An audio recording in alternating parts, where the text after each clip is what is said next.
Hey everyone, so this is just a quick tutorial video on ways that you can actually store your pins.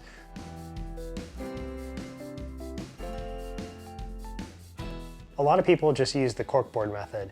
So, they've got corkboard up on their wall, they'll have their collection of pins for everyone to see, take photos of it, Instagrams, all that fun stuff. But the problem is, I'm sure like you, we have thousands of pins. And we've just had issues like how are we going to store them? How are we going to protect them? How do we make sure that our collection is safe? So we've got a couple of different options right here. First, we've got these plastic, these are actually supposed to be for documents and folders and that sort of thing, but we just actually have some foam board with the pins on backs, and we just put those directly into the foam board. Pretty cool. Nice little way of storing them. We've got several hundred pins stored this way. These are more for display, that way we can see what we've got, that sort of thing. Next is the classic go-to bag idea. So with this, this is just a pin bag.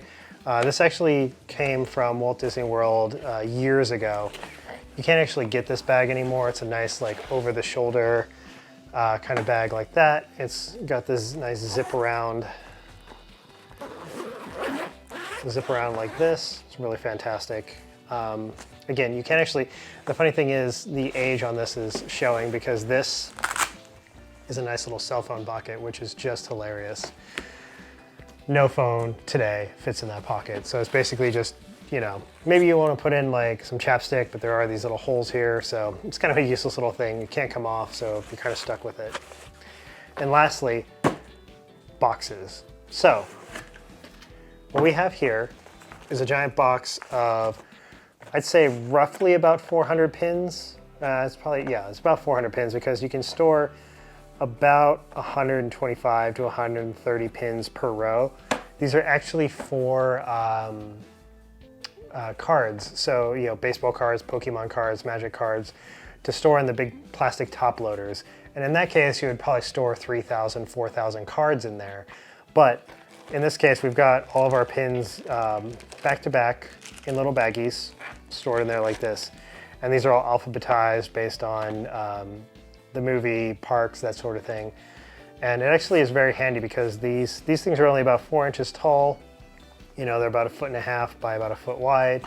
So you can basically store them anywhere. It's fantastic. You can put them under a bed, you can put them under your couch, wherever. So these are great for storing things in bulk.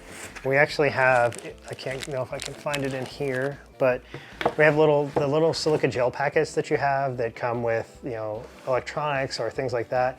Just throw them in here. They'll protect your cards, or I'm sorry, they'll protect your pins. Yeah, those little silica gel packets, just throw those in here. They'll protect the cards that their pins are on from getting moldy or humidified, anything like that.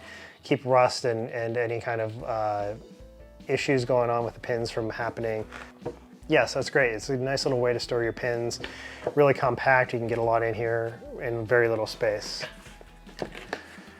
So these pins, we have a lot of them for sale. You can check out in the links below in the description our various platforms where we sell pins.